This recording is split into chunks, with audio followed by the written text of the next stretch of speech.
Bienvenue sur le podcast Légitime, le podcast déculpabilisant pour toi qui t'es déjà senti trop ou pas assez.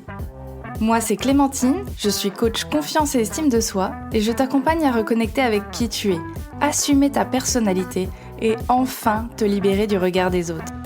Mon objectif, que tu fasses péter tous tes verrous, que tu oses être toi et que tu ailles à fond vers la vie de tes rêves. Retrouve chaque semaine des conseils, des clés, des retours d'expérience pour booster ta confiance et comprendre enfin que tu as de la valeur et que tu es légitime. Alors, tu es prête ? Bienvenue dans ce 46e épisode de Légitime. Aujourd'hui, je reçois Clémence de Bien dans mon plumard. Elle est psychologue spécialisée dans les troubles du sommeil.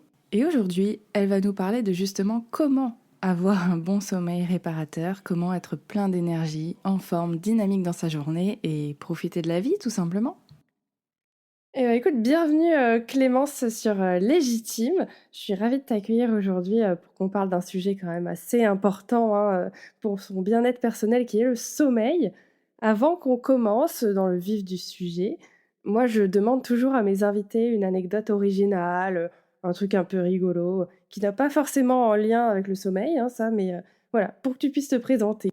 Eh bien, bonjour à toi, merci de m'avoir invitée et bonjour à tout le monde qui nous écoute. Alors comme anecdote un petit peu, drôle et un peu insolite, il faut savoir que je déconseille maintenant aux gens de partir en vacances avec moi parce qu'il m'arrive toujours des bricoles et en l'occurrence, il y a quelques années maintenant, en étant au Canada avec mon mari, on est tombé face à face, en randonnée sur un ours. Donc voilà, mais vraiment, genre face à face, c'est, genre il était à 15 mètres de nous, quoi et il nous regardait bien droit dans les yeux. Donc Waouh. là, on a à peu près toute notre vie qui défile, sous nos yeux. Chaque minute et chaque seconde même, c'est vraiment le temps se fige et puis on a eu énormément de chance parce qu'il nous a contournés et il est, parti, vaquer à ses occupations un petit peu plus loin et donc on a pu, rentrer à notre voiture et simplement être vivant. C'était déjà une belle victoire en soi. C'est un bon point, Bah, effectivement. je trouve que comme Ah la anecdote vache. un peu insolite, c'est difficile de faire mieux. Ouais, on est Ouais. bien là, on est bien effectivement, rencontre face à face avec un ours, c'est le truc quand tu vas au Canada, tu sais que ça peut arriver, mais tu es Bah, là genre normalement, oui, tu enfin tombes de stupeur et je compte sur mon mari pour, m'aider à me relever et à affronter, la bête. ouais, c'est ça, exactement. OK, ouais, parce que du coup, vous avez réagi comment? Enfin, tu fais quoi? Tu Ah t'arrêtes? beh, Enfin écoute, tu lui c'est lui. Moi, j'étais tellement tétanisée que j'entendais sa voix. Il dit: «Allez, on se rapproche, la bombe au poivre, la bombe au poivre» et c'était moi qui avais la bombe au poivre dans mon sac à dos. J'étais: «Ah oui!» parce que moi, je suis littéralement tombée, hein. Mes ouais, jambes m'ont lâchée, je suis tombée de peur et c'est vraiment lui qui avait lu la brochure sur quoi faire en cas de rencontre avec un ours et donc il a vraiment hyper bien, respecté. Donc il faut se faire grand, il faut se faire ouais, c'est ça, imposant, il faut parler mmh. fort et pas être menaçant et pour que l'ours comprenne qu'on est des humains et pas de la bouffe et et pas menaçant non plus et croiser les doigts et espérer, voilà. Mais vraiment dans ces cas-là, mouvement du museau de l'ours, tu vois tout, hein, dans ces cas-là, tu te dis: «Ah, est-ce qu'il va avancer? Est-ce qu'il va reculer? Qu'est-ce qu'il va faire?» Mais voilà, franchement, on a eu de la chance et au final, ça fait un magnifique souvenir et c'est vraiment incroyable, hein. On se dit: «Ça, c'est vraiment une histoire à raconter». Enfin, on n'a pas d'enfants, mais si, si un jour on a des enfants et des petits-enfants, ça, c'est une anecdote qu'on racontera parce qu'on venait d'être fiancés en plus, donc j'aurais été dégoûtée de rentrer chez moi ou justement de ne pas pouvoir rentrer chez moi et de pas pouvoir annoncer à tout le monde qu'on était fiancés. Ça aurait été quand même malheureux que le l'ours bouffe ma bague, mais bon. Nous, OK, mais alors la bague, c'est chiant, c'est Bah, chiant. alors la bague, ça franchement, c'est déconné. Ouais, non, c'est une très belle anecdote. Effectivement, je pense que tout le monde ne peut pas alors je sais pas si on peut dire vanter, mais en tout cas peut raconter ce genre d'anecdote. Bah, je ne le souhaite à personne, hein, même si c'est magique, oh ouais, sur le moment même, c'est pas très drôle. Non, c'est ça, bah, mais comme tu dis, ça fait voir un petit peu les différentes réactions, la peur, l'émotion, comment ça peut venir te scier les jambes ou au contraire, pour ton mari Exactement. maintenant, garder son sang-froid et genre, «OK, attends, j'ai vu quelque chose là-dessus, Ah ouais. on va tenter» et puis c'est parti, quoi. Ah ouais, parce que moi, la brochure, je l'avais même pas lue, hein, honnêtement, moi, c'est: «Oh oui, oh, ça peut être sympa de voir un ours», mais lui, il avait déjà tout analysé et moi, pas du tout.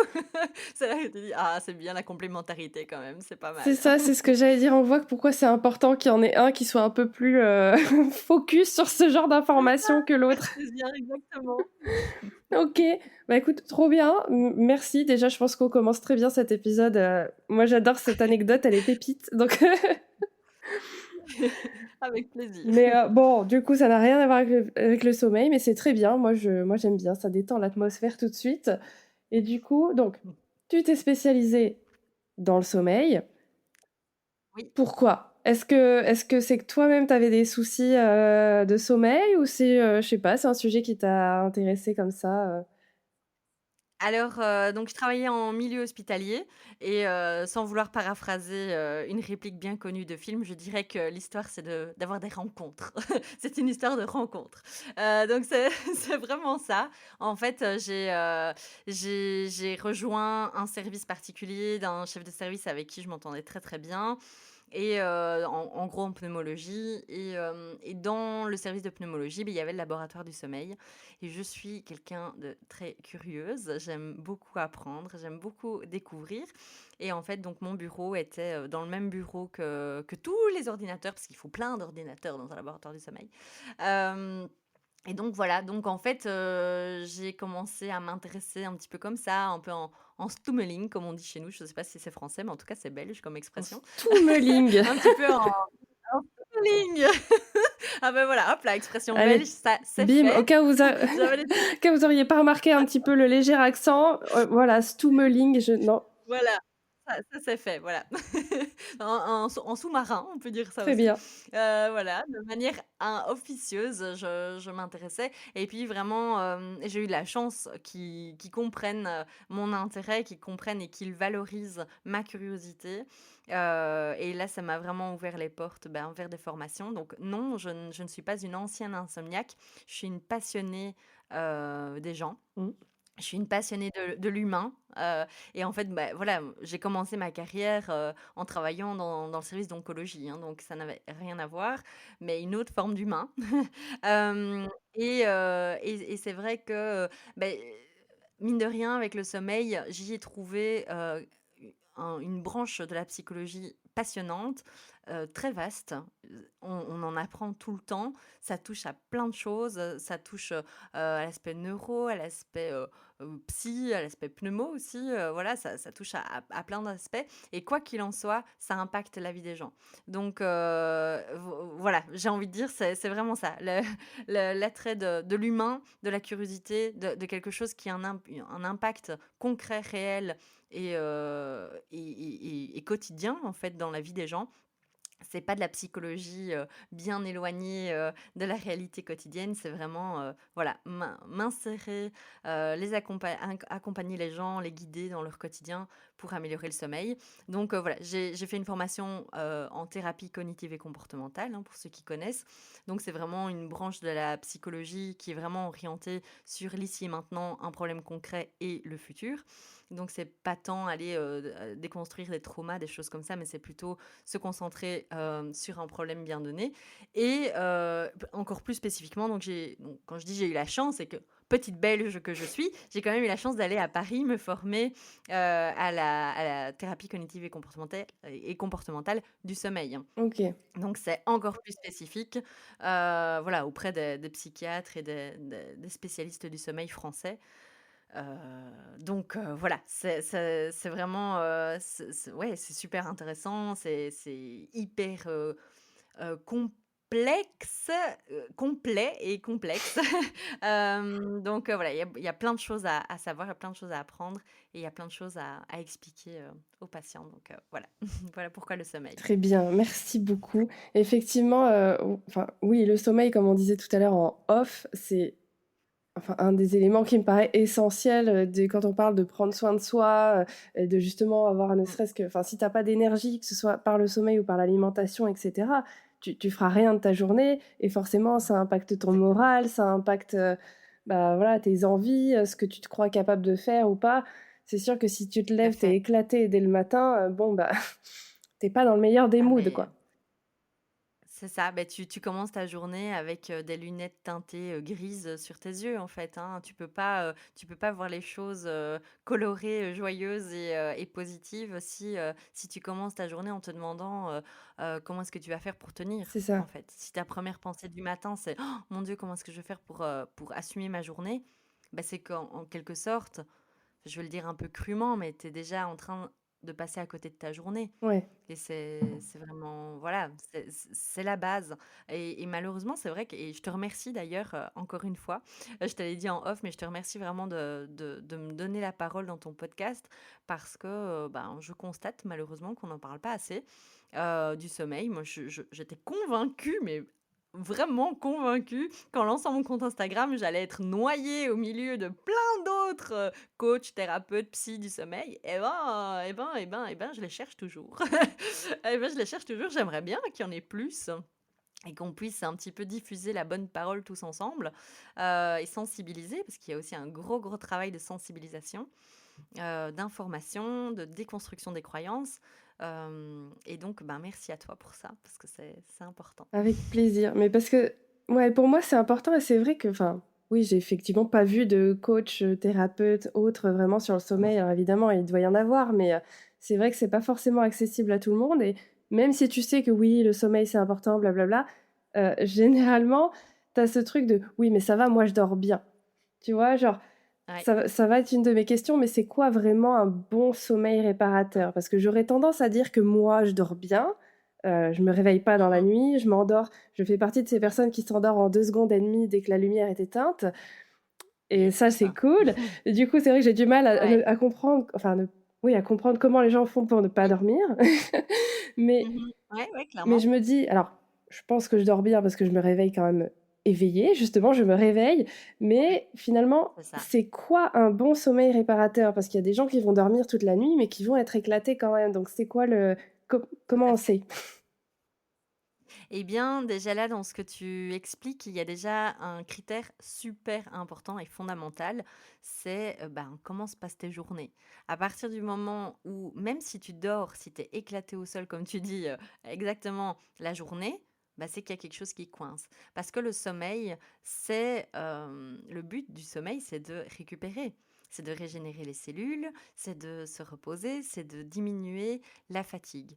Si tu te réveilles le matin, bon évidemment pas quand le réveil sonne, hein, il n'y a personne qui pète la forme quand le réveil sonne, mais dans la demi-heure qui suit le réveil, si tu continues vraiment à subir, etc., si tu as vraiment des pics vraiment de somnolence ou des gros creux de fatigue, ou vraiment c'est difficile, parce que bon, c'est logique hein, là, d'avoir des creux de fatigue en début d'après-midi, mais si vraiment ça t'empêche de faire des choses, c'est déjà clairement un critère. Évidemment, au-delà de ça, donc ça j'ai envie de dire c'est un critère commun, mais au-delà de ça, ma réponse ne va peut-être pas plaire à tout le monde, c'est qu'un bon sommeil, ben, la définition sera différente d'une personne à l'autre évidemment. Ce qui est un bon sommeil pour toi ne sera pas la même chose que Mmh, pour moi mmh mh. forcément. Donc, mais j'insiste parce que c'est fou. Enfin, en fait, ça paraît tellement simple quand je dis ça comme ça paraît tellement évident, mais il y a tellement de personnes, surtout les personnes qui souffrent de leur sommeil, elles recherchent toutes 8 heures de sommeil de 22 à 6. Oui. Ben, en fait, peut-être que ça te correspond pas.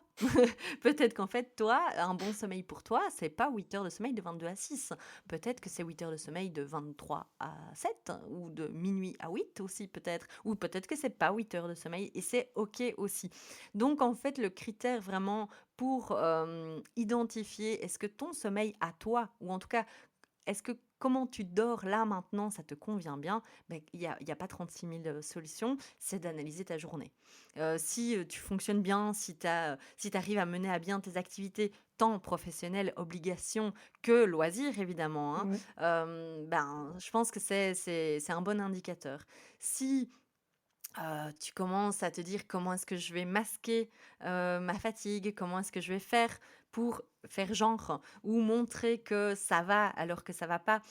Comment est-ce que je vais faire pour changer de boulot alors que je ne me sens pas l'énergie en fait de me replonger dans des nouvelles fonctions, dans des nouvelles tâches?» Si je n'ai plus envie de faire mes activités de loisirs parce que rien que faire mes obligations, me demande tellement d'énergie que, bah, en fait, j'ai plus la place pour passer du bon temps en famille, pour aller faire du sport, pour, faire une soirée avec des copines, même si c'est en pleine semaine. Ben, là, en fait, bah, à partir du moment où on commence à se restreindre, dans ses activités pour dormir ou à anticiper, si on a un discours aussi négatif par rapport à son sommeil de: «Tiens, comment est-ce que je vais faire?»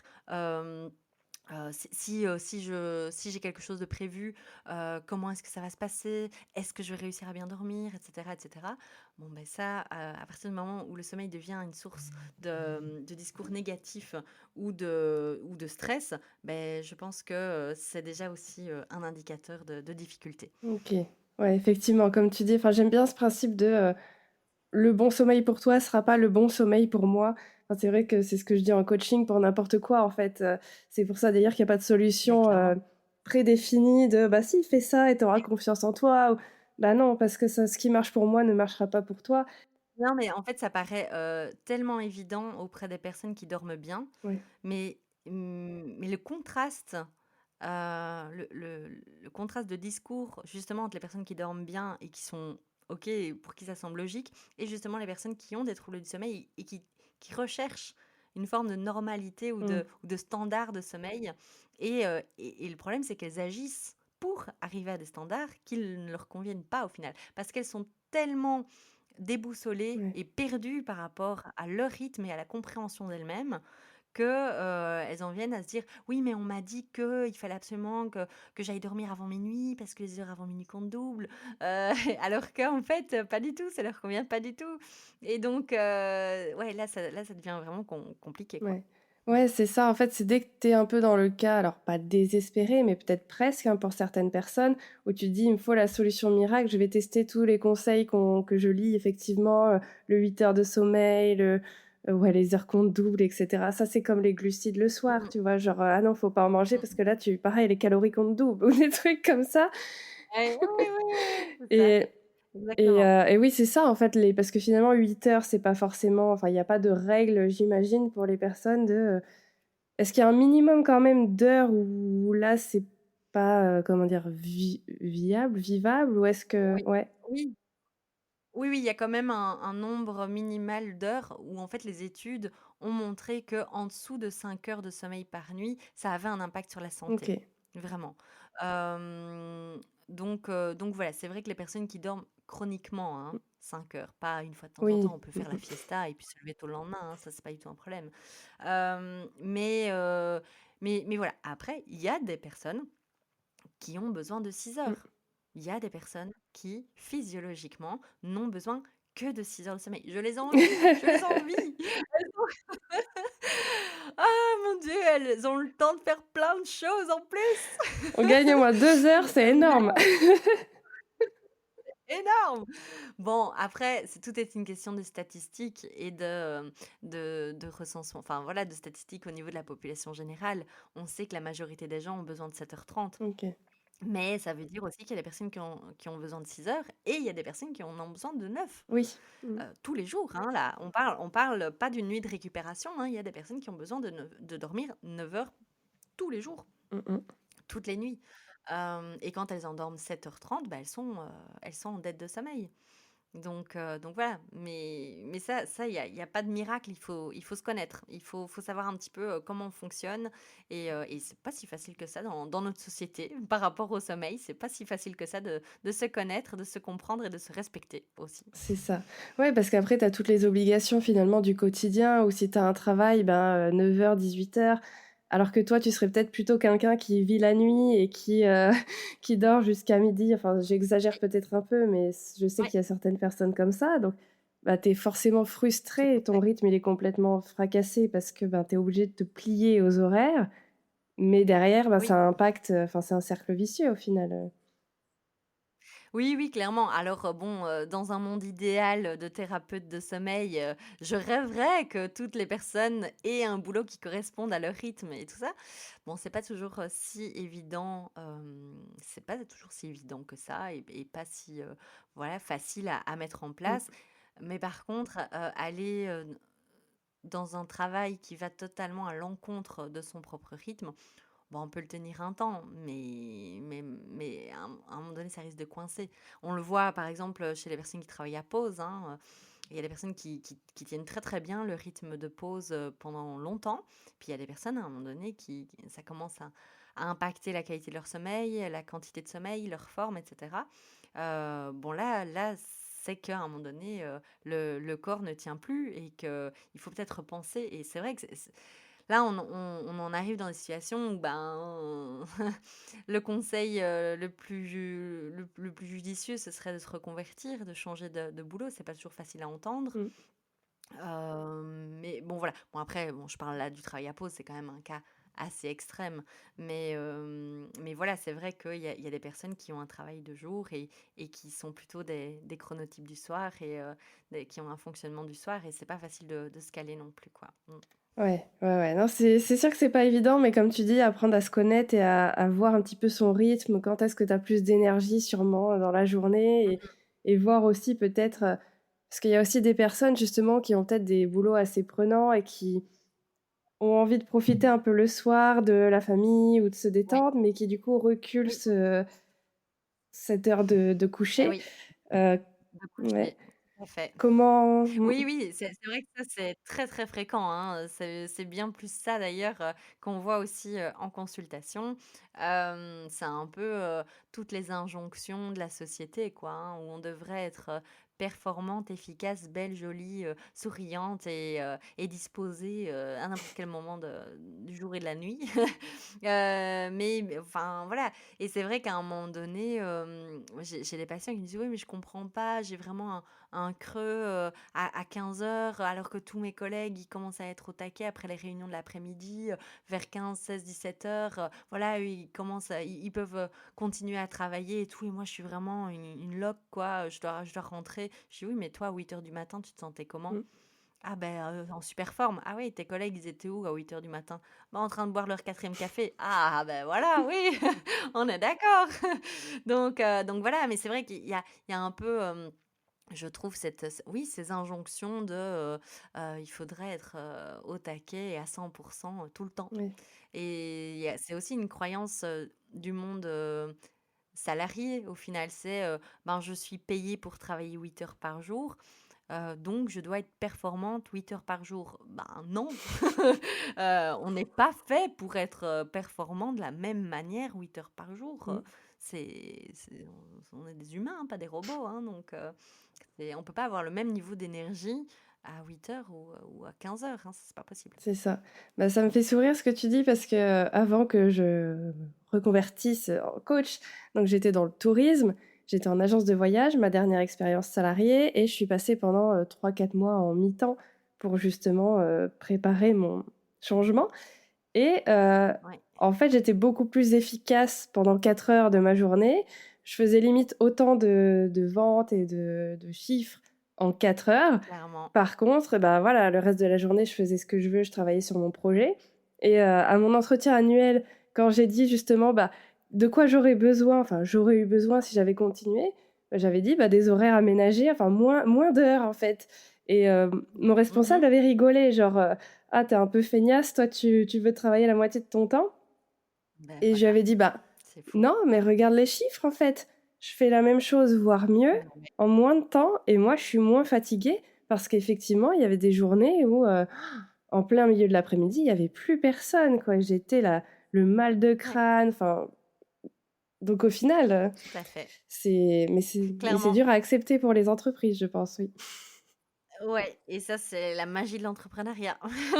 Voilà, on peut travailler hyper efficacement quand on est, en mode, efficacité et puis se lâcher un peu la grappe ou bien faire d'autres tâches quoi, plus légères à d'autres moments et ça c'est génial. Moi, c'est vrai que, bah, je travaille avec, autant des salariés que des entrepreneurs, mais forcément, je tiens pas le même discours. Ouais, Les entrepreneurs qui se contraignent d'être en mode salariat, en mode, «Ouais, je dois être à fond». Je dis: «Mais attends, si tu as choisi l'entrepreneuriat aussi, c'est pour ça, il me semble». Enfin, peut-être pas que pour ça, mais c'est quand même un avantage. c'est ça. C'est quand même un avantage de pouvoir aménager, ton organisation en fonction de toi, en fait et c'est d'autant plus important enfin, non, loin de moi l'idée de dire que la santé mentale des salariés n'est pas importante, hein, loin de moi. Mais je vais dire, un entrepreneur, qui ne respecte pas son rythme sur le long terme, ben, les conséquences peuvent être, vraiment dramatique, s'il en vient à craquer ou voilà, à dépasser vraiment, chroniquement ses limites. Donc voilà, non, c'est important, c'est vraiment enfin, je dis souvent, c'est un peu un outil de développement personnel, au final, de connaître son sommeil. C'est même peut-être même la base du développement personnel, c'est de se connaître. En fait, c'est de commencer par ça, c'est de commencer par les fondamentaux de nos besoins, comme tu le disais, hein, par rapport à l'alimentation, le sommeil, l'hydratation, Mm. le fait d'avoir un toit au-dessus de sa tête, c'est important. Et le sommeil, le fait de dormir, c'est aussi important que d'avoir de quoi se loger. Et puis après, on peut commencer à penser organisation, productivité, des choses comme ça, mais c'est après Mm, ça. mm. C'est ça, c'est quand les bases sont posées que après on peut commencer à aller un petit peu plus loin dans notre recherche, dans notre épanouissement perso, quoi. Exactement. Ok, donc tu me disais tout à l'heure justement les impacts de l'insomnie, enfin, sur le quotidien, on en a un peu parlé, mais est-ce que tu pourrais m'en dire un petit peu plus sur concrètement, qu'est-ce qui se passe si on a du mal à dormir tous les jours, tous les jours, tous les jours, il se passe quoi? Alors, déjà, effectivement, tu as prononcé un mot que j'utilise pas beaucoup, mais qui est intéressant et je m'arrête 2 secondes dessus, c'est le mot insomnie. Parce que je sais que dans les personnes qui nous écoutent, il y a des personnes qui vont dire: «Oui, mais non, mais moi j'ai pas d'insomnie parce que je dors. Bon, je me réveille 4 fois par nuit, mais je Ok, dors». ouais. Heu, spoiler alert, c'est une insomnie. Donc je m'arrête juste 2 secondes sur le terme insomnie. Donc on va parler, là maintenant en ces termes-là, de soit des personnes qui ont des difficultés pour s'endormir, soit des personnes qui s'endorment facilement, mais qui se réveillent une fois, 2 fois, 3 fois, 4 fois, 10 fois par nuit, que ce soit des réveils courts ou longs. Ok, Voilà, ou ça peut être aussi des personnes qui se réveillent trop tôt le matin, par exemple. Voilà. Et que ça a un impact sur la journée. Ça, on en a déjà parlé. Ça fait partie vraiment des critères pour parler de ça. Et effectivement, quand on parle d'impact en journée, on parle de quoi? Je les ai un peu, découpés en court terme, moyen terme et long ok, terme. Court terme, c'est, qu'est-ce que vous pouvez observer au quotidien? Quels sont un peu les signaux d'alarme, à identifier, j'ai envie de dire le plus rapidement possible, hein, parce que ça, ce sont des signaux qu'on peut avoir même après une mauvaise nuit. Vous l'avez déjà tous vécu, c'est, de l'irritabilité, être de mauvais poil, se lever du pied gauche, être fatigué évidemment, hein, d'accord, ressentir la fatigue, mais aussi avoir des problèmes de concentration, des problèmes de mémoire, ça peut être aussi de la somnolence. La somnolence, c'est vraiment une envie irrépressible de dormir. Donc c'est vraiment les paupières qui piquent, qui sont lourdes. Et s'il vous plaît, là, toute personne qui nous écoute, je fais passer un message. Warning, warning. Si vous êtes déjà endormi au volant, c'est important de le dire qu'il faut consulter d'urgence. C'est à moins que vous ayez, je sais pas moi, vraiment une cause, aiguë de privation de sommeil, genre un bébé qui pleure toute la nuit. Mais voilà, quoi qu'il en soit, il faut vraiment être, vigilant, mais c'est un signal, d'alerte. effectivement. Ensuite oui, oui, oui, C'est- c'est important de préciser. Ça fait partie de la vigilance de base. Sur l'impact à moyen terme, c'est-à-dire vraiment des troubles du sommeil qui s'installent, sur plusieurs mois. Parce qu'en fait, ça peut, hein, très vite perdurer 1 mois, 2 mois, 3 mois. Nous, on commence à parler dans notre jargon, professionnel de troubles du sommeil chroniques quand ça dépasse les 3 mois. Ok. Ça vous donne déjà une petite indication pour les personnes qui se posent la question de: «Tiens, est-ce que je suis dans ce cas de figure ou pas?» À moyen terme, ça doit vous parler aussi, le mot burn-out, par exemple. Clairement, on sait qu'il y a, une double causalité, une causalité dans les 2 sens entre troubles du sommeil, enfin insomnie et burn-out et le burn-out peut causer évidemment, des troubles du sommeil aussi. Une prise de poids. Ouais. Il faut le savoir quand même, parce qu'il y a des hormones qui se libèrent pendant la nuit et d'autres qui se calment pendant la nuit et qui gèrent la gestion de la satiété et de la sensation de faim. Donc si vous avez plus envie de grignoter Et aussi dans la gestion des émotions, hein, forcément, on va plus aller, rechercher du sucre Ouais. pour se réconforter, pour gérer ses émotions et comme les émotions sont à fleur de peau quand on a mal dormi, ben, c'est QFD, quoi. Voilà, et beh, on en a un petit peu parlé tout à l'heure, mais j'ai aussi envie de parler d'un impact socio-économique. Donc là, à tous les employeurs aussi, attention, enfin voilà, c'est important d'en parler, c'est important de détecter les troubles du sommeil, chez vos employés. Mais aussi en tant qu'employé, si vous avez, ben, on en a parlé un petit peu tout à l'heure, si vous avez, envie de changer de boulot, de vous lancer dans un nouveau défi, d'aller chercher une promotion, d'aller chercher ce que vous méritez au final, mais que vous vous sentez pas capable, pas, voilà, vous allez devoir faire vos preuves et vous en sentez pas capable. Voilà, ça c'est un impact aussi, c'est des choses qu'on entend, hein, OK. clairement qu'on entend. Moi je c'est voilà, c'est quelque chose que j'entends régulièrement. C'est très féminin aussi, hein, Oui. bizarrement, dans les troubles du sommeil, hein. Voilà, j'ai le syndrome de l'imposteur de la femme, bon je vais pas rentrer dans le débat, mais voilà. Heu et à long terme, évidemment, bon là je veux pas faire peur, mais bon, faut savoir quand même qu'une dette de sommeil chronique, ça peut, amener à terme à des troubles cardiovasculaires, bah, des troubles neurologiques comme, des démences, bah, évidemment la dépression, troubles anxieux évidemment, hein, donc ça semble logique. Bon voilà, là c'est vraiment sur le long terme, mais c'est pas anodin Mmh. parce que mine de rien, je constate avec toujours beaucoup d'effroi, beaucoup d'empathie et beaucoup d'amour pour, mes patientes, des personnes qui parfois viennent consulter au bout de 5 ans, 10 ans, 15 ans, 20 ans. Waouh. Il y a parfois des personnes qui me disent qu'elles n'ont jamais bien dormi. Donc voilà, le but ici n'est pas de faire peur, c'est pas du tout, ma manière de communiquer, mais plutôt d'être sensibilisée parce que, on a tendance parfois à banaliser les troubles du sommeil, à banaliser le fait de mal dormir, Ouais. surtout quand il y a un passé familial, mais on en reparlera après et c'est un peu comme si c'était normal. Ben non, c'est pas normal et d'ailleurs votre corps, bah, là en tout cas, le but de vous parler des conséquences à long terme, c'était de parler des signaux du corps et que le corps ne ment jamais. Waouh! Non, mais tu vois, c'est vrai que tu parlais de la machine à café tout à l'heure, enfin le fait que justement on prône limite c'est normal de mal dormir. Typiquement dans le Mmh, salariat, tu as ce truc de: «Ah ouais, attends, il me faut ma tasse de café avant que je démarre, attends, je suis pas au taquet là, je suis éclatée, je vais prendre ma tasse de café» et je trouve que c'est vraiment déjà te conditionner, enfin, ouais, c'est normal que tu sois fatigué, t'inquiète, tout le monde est fatigué, on va prendre notre café et ça va aller et c'est vrai que c'est peut-être un peu alarmant, enfin, il faudrait peut-être s'attarder un petit peu plus sur le ben non, c'est pas normal. Le café pour le ça, sociabiliser, OK, ça on le fait tous, mais pas parce que bien c'est sûr. normal de d'être fatigué, en fait. Donc Ouais, c'est ça. C'est clair et puis la consommation de café, bon voilà, ça c'est pas la thématique, du jour, mais c'est vrai que, bah, une tasse de café, effectivement, comme tu dis, bah, c'est la boisson chaude du matin, ça fait plaisir, c'est OK. Après quand on commence à glisser dans les, 4-5 tasses, par jour, enfin voilà. Après, quand je travaillais en milieu hospitalier, j'en ai vu, hein, il y en a qui buvaient quand même 3 litres par jour, waouh! mais voilà, c'est une autre population et il y a la cigarette généralement qui suit derrière, mais mais voilà, c'est vrai que, c'est souvent une association de comportements comme ça qui semble anodin et là, je te rejoins tout à fait, ça semble anodin de dire qu'on est fatigué, dire à sa collègue: «Ah tiens, tu as l'air fatigué». Bon déjà, c'est pas sympa, hein Déjà, vous faites pas et ça. puis c'est pas normal, hein. Ouais, c'est ça. Bon déjà, c'est pas sympa. Mais voilà, au lieu de dire: «Ah tiens, tu as l'air vraiment fatigué», dire: «Bah, comment tu vas en fait? Comment ça va ton sommeil? Enfin, est-ce que tu dors bien les derniers temps?» C'est déjà vachement plus empathique que juste, Tu une sale gueule. «Tu une mauvaise tête».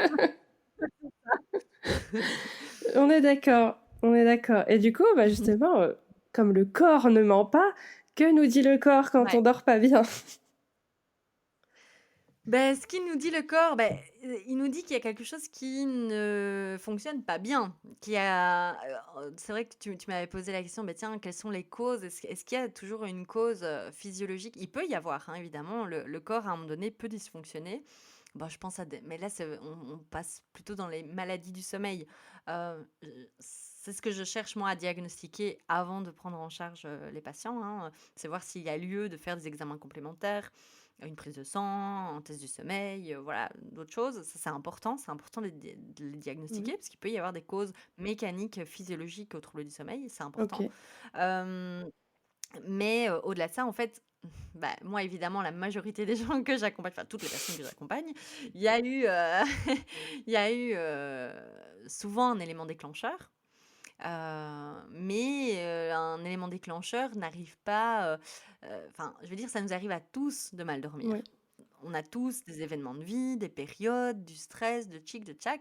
On a on est tous propices à mal dormir, à un moment donné ou à un autre. Ça arrive. Le tout et qu'est-ce qui fait que, hem, chez une personne, ça va s'entretenir? Chez une personne, ça va rester, en fait. Ça va rester, comme je disais, 1 mois, 2 mois, 3 mois, 6 mois, 5 ans, 10 ans. Et là, généralement, quand on détricote un petit peu, beh, on constate qu'il y a un terrain, un peu, comme je dis, un terreau, quoi, un terreau propice aux troubles du sommeil. Bah, c'est quoi? Bah, généralement, il y a un petit fond d'anxiété, hein, quand même, derrière, un peu, beaucoup. Hem mais il peut aussi y avoir, même des antécédents familiaux. Il y a pas forcément, il y a pas encore, enfin, en tout cas, on n'a pas encore montré, la science n'est pas encore, tout à fait, à jour et au point sur, tout ce qui a trait au sommeil, mais on parle pas, véritablement de gènes, hein, donc d'hérédité vraiment de troubles du sommeil. OK. Par contre, et ça pour moi c'est flagrant, et c'est pour ça que j'aime beaucoup aussi collaborer avec des coachs sommeil enfants. C'est pour toucher les parents, pour avoir un discours positif, de réapprendre un discours positif par rapport au sommeil. Parce que clairement, hem, les personnes qui ont été éduquées dans une famille où il y avait déjà des difficultés de sommeil, elles ont un discours tronqué par rapport au sommeil. Mal dormir, c'est normal. Mal dormir, c'est voilà, c'est logique, c'est normal de se réveiller 3 fois par nuit, c'est normal de prendre des somnifères. Il y a même, voilà: «Ah, tu veux pas essayer mon Zolpidem?» Voilà, on peut arriver dans des situations comme ça. Bon, j'en rigole un petit peu pour banaliser, mais c'est c'est profondément dramatique, Oui. hein, j'ai une petite tendance à amener beaucoup d'humour, hein, mais c'est loin de moi l'idée de minimiser, mais c'est plutôt pour dédramatiser et pour que ne pas culpabiliser justement parce que ça arrive et que c'est tout à fait OK. Enfin, c'est OK dans le sens, c'est Mmh. améliorable. Il y a rien de définitif et de catastrophique et de voilà, d'irrécupérable. Mais voilà, donc mais en fait, quoi qu'il en soit, c'est même pas tant l'élément déclencheur, en fait, c'est pas tant sur l'élément déclencheur qu'on va se concentrer, comme je l'ai expliqué tout à l'heure, la thérapie cognitive et comportementale, c'est: «OK, on est dans cette situation-là, la situation-là, elle est comme ça maintenant. Bon et maintenant qu'est-ce qu'on fait? Comment est-ce qu'on fait autrement?» On s'en fout, en fait, du pourquoi parce que, enfin, fondamentalement, si tu as eu un trauma dans ton enfance, beh, c'est intéressant de le savoir, c'est intéressant de savoir, mais ça fait 25 ans que tu sais que tu as eu ça et ça fait quand même 25 ans que tu dors pas. Donc bon, il est temps de passer à autre chose et surtout, en fait, c'est pas tant donc l'élément déclencheur parce que l'élément déclencheur, il est passé et on reviendra pas dessus. Par contre, la comme je le disais, la différence entre les personnes qui ont eu, des troubles du sommeil et qui redorment bien maintenant et les personnes qui ont eu des difficultés de sommeil et qui ne dorment toujours pas, c'est qu'est-ce qui vient entretenir? Quels sont les mécanismes qui viennent entretenir la problématique? Et là, bah, c'est, tous les comportements liés au sommeil. Généralement, dans ces cas-là, les personnes font tout l'inverse de ce qu'il faudrait faire, hein, «Ah, bah, je ne dors pas, bon, bah, du coup, je vais rester 3 heures de plus dans mon lit pour être sûre de dormir au cas où».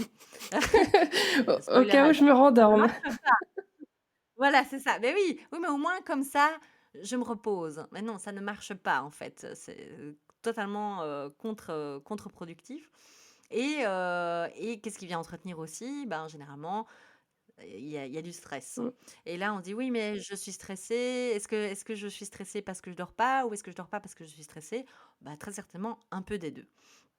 Donc bon, voilà, moi j'ai une approche un petit peu, différente, de ce qu'on entend, je pense. C'est qu'on commence, en tout cas avec moi, à travailler le sommeil et après ça, on aborde, la gestion du stress qui est importante. Mais d'abord, je pars du principe que si on ne dort pas, c'est pas facile de gérer son stress. Mmh. Mais bien sûr que ça vient entretenir, quoi. Parce que quoi? Parce qu'une personne qui ne dort pas, je sais pas moi, 5 nuits, sur 7.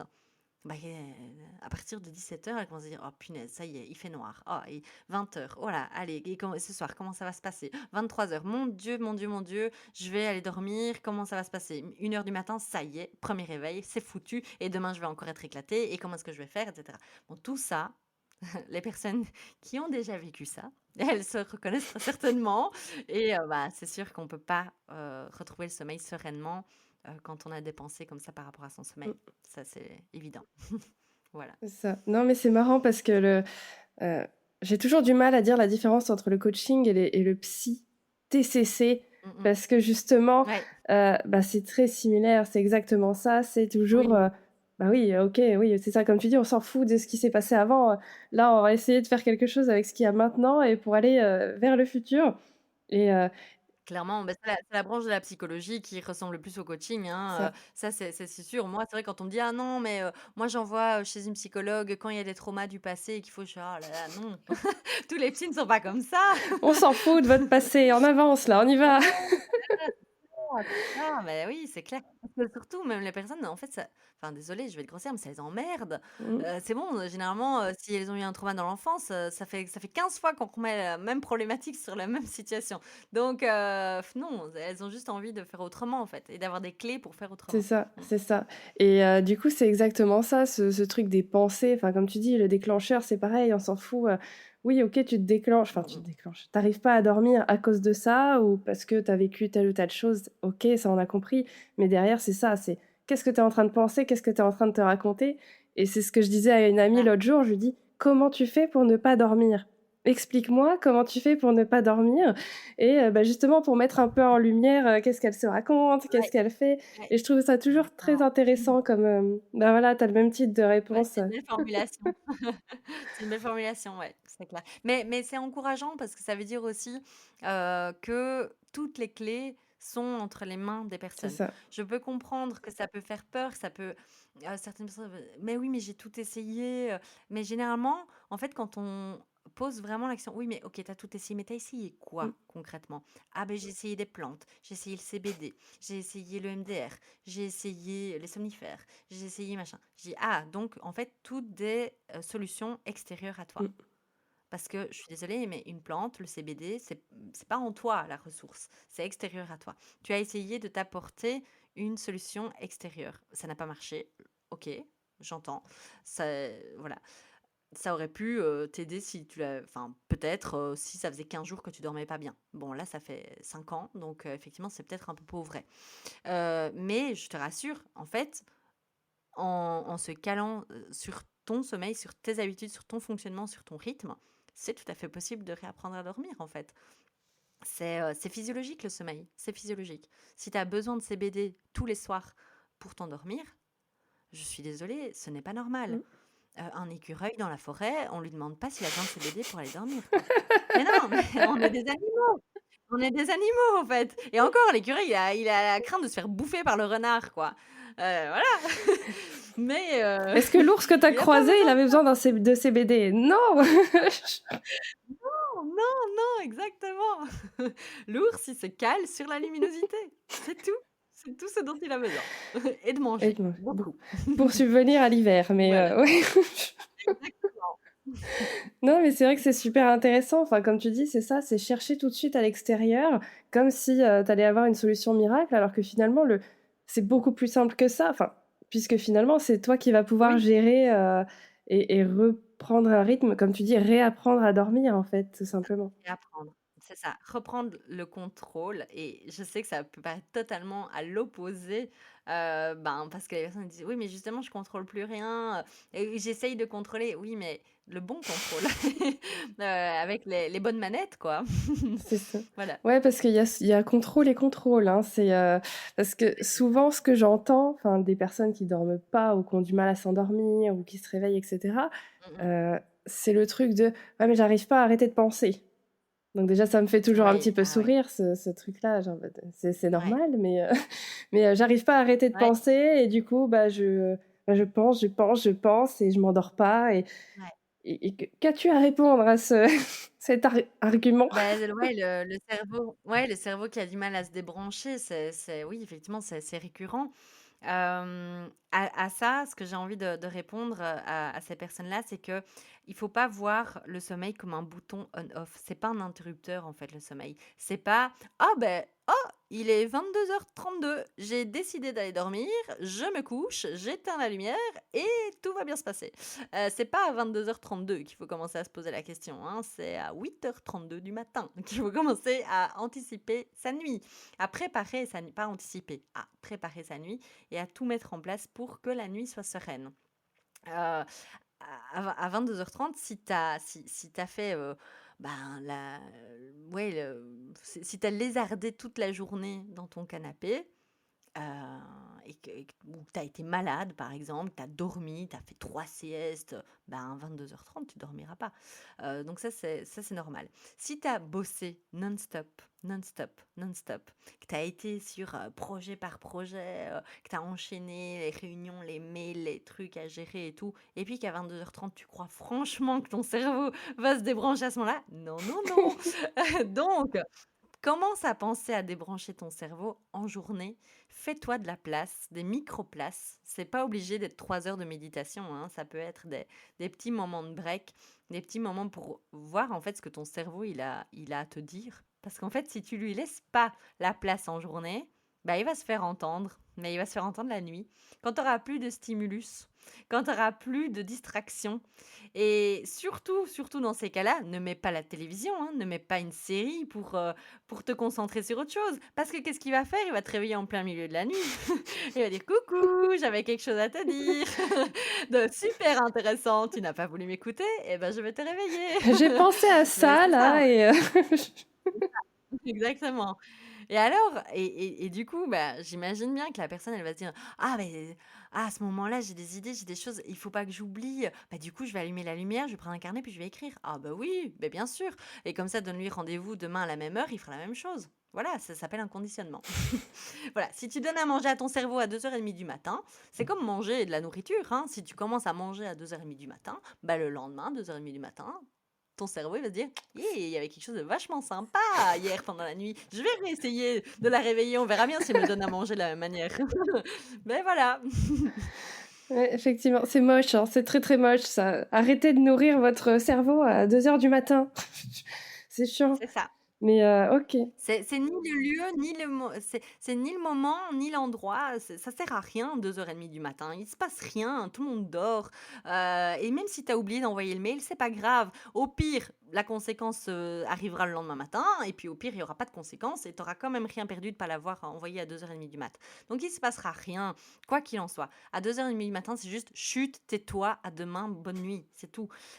Mais par contre, pour ça, pour faciliter ça, c'est vraiment de se dégager de la place en journée, en fait. Pour bien dormir, non, non, 90, j'allais dire 90. Ouh. Ça passe, ça passe. Deuxième expression belge, deuxième expression belge, ah là là. 90% des choses à faire pour préparer une bonne nuit, ça se prépare le jour. Donc, laisse-toi du temps, écris, fais ta to-do list, fais tout ce que tu veux le jour et ça ira mieux la nuit. En tout cas pour ton cerveau, Ok. c'est clair.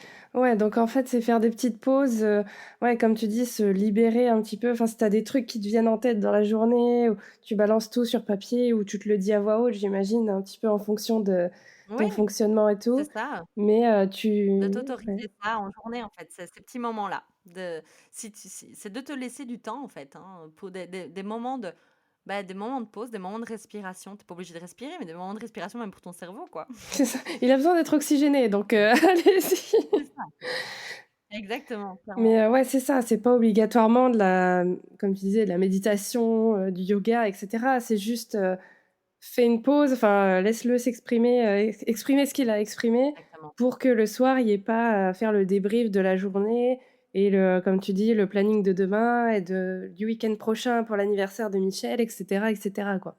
Bah, tout à fait, c'est ça.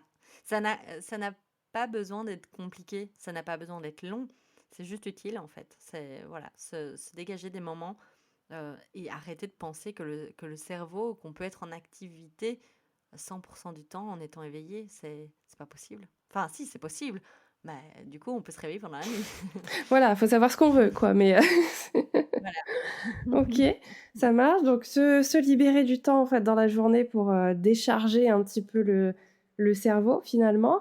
Est-ce qu'il y C'est ça. a d'autres choses justement pour essayer de, préparer sa nuit du coup? Mmh. Eh beh, oui, bien sûr, mais quand je dis que ça se prépare, dès le matin, c'est vraiment pas une blague, hein, prenons, tout simplement le réveil, l'heure de lever. Mmh. L'heure de lever, elle est déjà importante en soi. L'heure de lever conditionne l'heure du coucher. Ça, c'est vraiment important. On dit toujours, et ça me fait grimper au rideau, on entend toujours: «Il faut se coucher tous les jours à la même heure». Ouais, c'est C'est vrai, ouais. faux, Mmh. archi faux, méga faux, totalement faux. Il y a rien de plus faux, en fait. Je prends un exemple extrême, comme ça parlera. Prenons un adolescent. Un adolescent qui, pour aller à l'école, il se lève à 7 heures du matin et le week-end, il se lève à 11 heures du matin. Demandez-lui d'aller dormir les 2 fois à la même heure le soir et espérez qu'il s'endorme avec la même facilité. Quand je vous dis ça, ça paraît évident. On ne peut pas demander à un adolescent d'aller dormir à 22 heures s'il s'est levé à 11 heures du matin ou de s'endormir à 22 heures s'il s'est levé à 7. Ça paraît évident, dit comme Mmh. ça. Ben voilà, si vous voulez déjà préparer la qualité de votre sommeil et un bon sommeil, si vous voulez en tout cas que vos heures de coucher soient fixes, levez-vous à la même heure et ça ira déjà mieux. Évidemment, après, c'est pas aussi. Enfin, c'est le facteur principal, c'est l'heure du lever. Après, il y a évidemment tout ce qu'on va faire en journée. Je donnais l'exemple de est-ce que j'ai été malade et que je suis restée toute la journée dans mon canapé. Ben là, forcément, si j'ai fait 3 siestes, que j'étais au bout du rôle, bon, je vais peut-être être fatiguée parce que je suis malade, mais si j'ai vraiment dormi beaucoup en journée, c'est possible qu'à 23 heures, j'arrive pas à m'endormir. Et c'est totalement OK. Ça m'arrive parfois de tomber comme une loque aussi, de m'endormir dans le canapé le soir, mais c'est juste que si après ça, je me couche dans mon lit à 23 heures et que j'arrive pas à dormir, pas de panique, hein, c'est normal. C'est juste parce que j'ai dormi pendant 1 heure entre 20h30 et 21h30. C'est, voilà, y a pas de miracle, quoi. Non, mais ça peut paraître évident, mais c'est pas si évident que ça, en fait. Donc voilà, puis évidemment, tout ce qui va alimenter la qualité de sommeil, c'est tout ce qui va augmenter ce qu'on appelle dans le jargon la pression de sommeil. Donc tout ce qui va accumuler de la fatigue, hein. En gros, j'aime pas le mot fatigue parce que la fatigue, c'est bien plus complexe que ça. Mais je vais la faire simple. Tout ce qui va aller dans le sens de fatiguer le corps, en fait, hein, parce que le sommeil, je rappelle, c'est pas l'esprit qui décide qu'il va dormir, c'est le corps qui est régi par des hormones et par des synchroniseurs. Ok. OK. Le synchroniseur principal, c'est la lumière. Nous sommes des animaux diurnes. On est fait pour vivre le jour, être réveillé le jour et dormir la nuit. Donc notre synchroniseur principal, c'est la lumière. Donc qu'est-ce qu'on va chercher à faire? C'est de s'exposer à la lumière la journée et d'éviter de s'exposer à la lumière la nuit. Ok. OK. Ça permet l'endormissement et ça permet la qualité de sommeil. Ensuite, il y a des choses supplémentaires qu'on peut faire, comme faire de l'activité physique, gérer son stress. Voilà, il y a tout un tas de choses qui vont aller en faveur, en fait, d'une facilité d'endormissement, d'une meilleure qualité de sommeil. Voilà, ça, c'est déjà des principes de base euh, qui nous rappellent que nous sommes des animaux et que c'est le corps qui décide. C'est ça, tu beau lutter contre le corps, si lui il a envie de «s'éteindre» entre guillemets, il est temps d'y aller, quoi. C'est ça. Mais c'est vraiment ça qu'on recherche en fait à faire dans les accompagnements, hein. C'est d'arrêter de donner la parole au mental, parce que généralement, les personnes qui ont des troubles du sommeil, qu'est-ce qu'elles se répètent le plus? C'est il faut que je dorme. Il faut que je dorme. Allez, dors. Allez, dors. Allez. Parce que sinon, demain, tu vas être fatigué. Allez, dors. Essaye de dormir. Mais sauf que c'est pas comme ça que ça marche. C'est pas le mental qui contrôle. C'est pas parce que je décide de dormir que je vais dormir. Voire même l'inverse. Au plus, je vais me dire il faut que je dorme, au moins je vais dormir. Parce que je vais m'énerver à un moment donné. Donc ça montre bien qu'en fait, le grand maître là-dedans, c'est le cerveau. C'est pas l'esprit, c'est le cerveau. C'est une petite partie du cerveau qui s'appelle le noyau suprachiasmatique et qui est le grand chef d'orchestre de tous nos synchroniseurs internes et externes. D'accord? OK. Donc voilà, on a des synchroniseurs un petit peu partout. On parlait de la digestion tout à l'heure. Activer la digestion en plein milieu de la nuit, c'est entrer en contradiction. C'est deux synchroniseurs qui se disputent. Mmh. Il y a le synchroniseur digestion qui ne comprend pas ce qui se passe, enfin, qui lui est alimenté. Et puis il y a le synchroniseur lumière qui dit oui, mais attendez, là il fait nuit en fait. Comment ça se fait que la digestion s'active alors qu'il fait nuit? Voilà. Et en fait, tout ça se régit dans un petit noyau qui s'appelle le suprachiasmatique. Et c'est lui qui décide tout en fait. Donc c'est ça que je disais aussi, que ça déculpabilise, ça déresponsabilise, qu'en fait, si vous n'arrivez pas à dormir, c'est pas de votre faute. C'est pas, un manque de volonté, c'est pas, voilà, c'est pas que oui, c'est pas que vous manquez de volonté, c'est qu'en fait, vous laissez trop de place à votre mental et que vous oubliez que c'est le corps qui décide et qu'en fait, si on repasse par le corps, si on repasse c'est ce que j'appelle vraiment la physiologie du sommeil, ben, le mental se calme parce qu'il a compris que c'était pas lui le boss et qu'il y avait une institution supérieure qui prend le dessus et qui fonctionne bien mieux que l'esprit. Et après, on peut commencer à calmer le mental par des méthodes de gestion du stress qui viennent voilà, agrémenter le plaisir à dormir. Mais voilà, c'est le corps qui décide tout. Ouais, ouais, ouais. Ouais, c'est ça, c'est pas s'attarder en fait sur les pensées, enfin pas commencer, c'est ce que je disais l'autre jour, pas rentrer en interaction avec tes pensées en fait, à dire justement, bah, comme tu dis: «Allez dors, vas-y, il faut que je dorme. Punaise, pourquoi Mais oui, j'arrive pas à dormir?» Mais juste, enfin, si je compare à ce que moi je fais, tu vois? Généralement, j'ai tendance, bien sûr que je pense évidemment que je me refais souvent le mm, brief de la journée, mais en fait ça passe, tu vois? Je n'interagis pas avec ce brief-là. C'est un peu le film de ma journée et je le vois défiler, puis après, mm, je m'endors en 2 secondes du coup.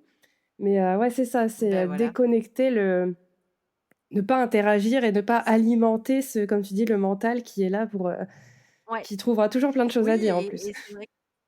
Oui, clairement, donc ça peut être refaire sa journée et chez les personnes qui souffrent de sommeil, c'est que toutes les pensées liées au Ouais, sommeil. C'est pourquoi est-ce que je dors pas? Et il est déjà telle heure? Et ça fait déjà autant de temps que j'arrive pas à dormir? Et donc ça rajoute 3 couches évidemment au problème. Donc c'est pour ça que je l'expliquais tout à l'heure, c'est pour ça que dans l'approche que j'ai, d'un point de vue, prise en charge, ça va peut-être un peu, enfin je vais pas dire à l'encontre, mais j'ai totalement conscience et c'est voulu de prendre un peu un autre bout de la pelote de laine, de dire, OK, en fait, on commence par la physiologie du corps, du sommeil, et puis après, on peut avoir accès aux croyances, aux pensées et aux blocages.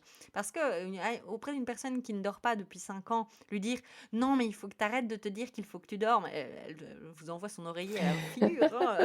Elle dit, oui, oui, mais il faut vraiment que je dorme. Bah oui, oui, oui, oui, ça je comprends bien, mais donc, euh, donc voilà, ouais, non, c'est compliqué. c'est pas évident effectivement. Et du coup, pour, terminer un petit peu cet épisode, justement, qu'est-ce qu'on fait si on est réveillé à 4 heures du matin et qu'on n'arrive plus à dormir? Est-ce que on se lève? Qu'est-ce qui se passe? Ouais, ouais, ouais. Ben, déjà, j'ai pas envie de donner enfin, je peux donner la version courte et puis la version longue. Et vous savez maintenant que j'aime bien la version longue. C'est ça qui est un peu ingrat et difficile par rapport au sommeil. Je vais vous donner une réponse à cette question-là et vous allez vous dire: «Oui, mais moi je l'ai déjà fait et ça n'a pas fonctionné». Oui, c'est pour ça que je remets ma réponse dans son Mmh, contexte, que un bon sommeil se prépare dès le ouais. matin et que c'est pas juste le fait de se lever de son lit qui fait que on va réussir à dormir, et cetera. D'accord? Donc il faut, revoir ça un petit peu, bah, qu'est-ce que j'ai fait depuis le matin?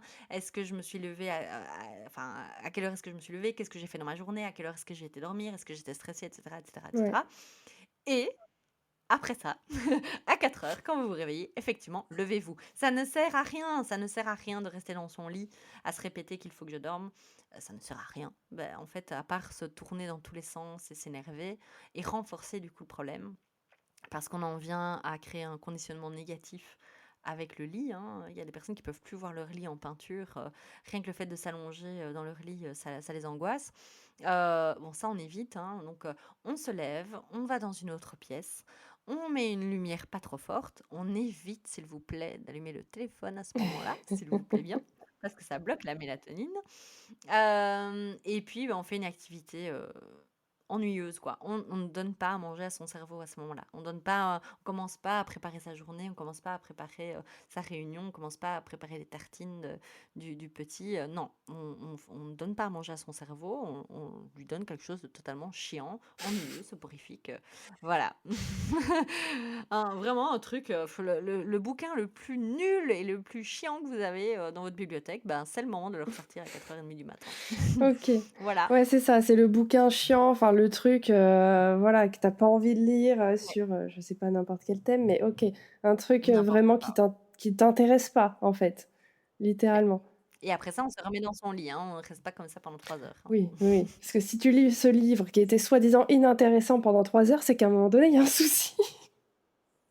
C'est ça, ouais, et on évite Harry Potter et le dernier Stephen King, hein, parce que sinon ça c'est clair, on va bouquiner pendant 2 heures et on ne dormira plus. Ça marche. Voilà. OK, ouais, donc ça sert à rien de résister, enfin de rester dans son lit à attendre que ça potentiellement, arrive puisque de toute façon à ce moment-là, je pense que tu recommences à penser, dans tous les sens, Ben oui. donc C'est le signal d'alarme en fait. Enfin, c'est le signal qu'il faut se mmh, lever. À partir du moment où tu commences à te dire: «Ah, il est telle heure» ou que tu commences à avoir vraiment, des pensées par rapport à ton état de maintenant ou ta journée de demain, en fait, si tu sens que tu es réveillée, bah, tu te lèves, hein, ouais, voilà. Si voilà, si tu es un peu vaseuse et que à peine tu réalises que tu es réveillée, mais que tu sais que tu vas rebasculer dans le sommeil, c'est pas du tout un problème, hein, parce que c'est OK de se réveiller pendant la nuit, hein, c'est pas du tout un problème tant qu'on se rendort. oui, Voilà. ouais, ouais, OK. Ça marche. Bon, super. Écoute, je crois qu'on est plutôt pas mal, hein. Je pense qu'il y a pas mal de pistes de réflexion et d'action ou de remise en perspective pour les personnes qui ont du mal à dormir, ou qui se réveillent beaucoup Bah, trop souvent. j'espère. Heu, donc Bah, vous oui, avez compris, on analyse sa journée déjà. On commence enfin, on prépare sa journée ouais, et on décharge. On décharge, on décharge pour, c'est ça. déjà faire un premier pas vers de meilleures nuits. OK. Clémence, est-ce que tu as un dernier Exactement. mot à nous dire, par rapport au sommeil ou n'importe? Eh bien, non, je pense que on a balayé beaucoup de choses et des choses, voilà, je pense utiles, aux personnes. C'est vrai que je dis toujours, bah, voilà, s'il y a peut-être une phrase à retenir, c'est vraiment, «Une bonne nuit se prépare dès le matin». Voilà. OK, super, parfait et du coup, si, les personnes qui nous écoutent ont besoin de, bah, justement, faire quelque chose pour leur sommeil, elles te contactent où? Qu'est-ce que tu proposes? Eh bien, beh, l'idéal, c'est de venir me rejoindre sur Instagram. C'est là où je suis la plus active. Vous aurez déjà plein de conseils, plein de sensibilisation, dans mes posts et en story. Et puis, beh, si jamais, vous pouvez évidemment rejoindre l'accompagnement, en individuel. Il y a aussi un accompagnement de groupe, mais du coup qui sera lancé enfin qui vient de se lancer. Donc, la prochaine session, ce sera en mai. OK, Donc, à moins que vous soyez patiente parce que vous voulez absolument le groupe, mais si pas, d'ici là, vous pouvez aussi être pris en charge, d'un point de vue individuel et vous dormirez au mois de mai. Ça je voilà, c'est plus rapide. Donc voilà, oui, j'accompagne les personnes, à mieux dormir sur un accompagnement, de 6 séances, donc ça dure environ 2 mois et demi, 3 mois et puis on dort et puis on retrouve son énergie aussi et on a envie de profiter de ces journées. C'est le but. parfait. Bah, trop bien. Je pense que ça parlera à plus d'une, à plus d'un. Donc voilà, je mets toutes les infos de toute façon en description, évidemment, pour que vous puissiez, rejoindre Clémence et puis, bah, écoute, moi, je te souhaite une très bonne journée. Merci encore d'être venue, parler de ce sujet aussi important que le sommeil pour avoir justement de l'énergie et donner vie à tes projets, à tes journées. Merci beaucoup. Merci à toi pour ton invitation.